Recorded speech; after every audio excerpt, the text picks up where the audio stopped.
I have here a e90 with a missing parking sensor. I have it down here, so for this job I need to remove the rear bumper.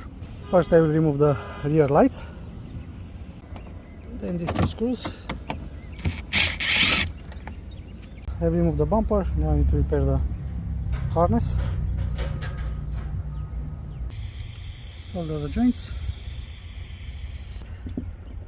shrink tubing, and wrap up the cable back. Cleaned everything and grease. Grease the gaskets for the taillights, and everything is back.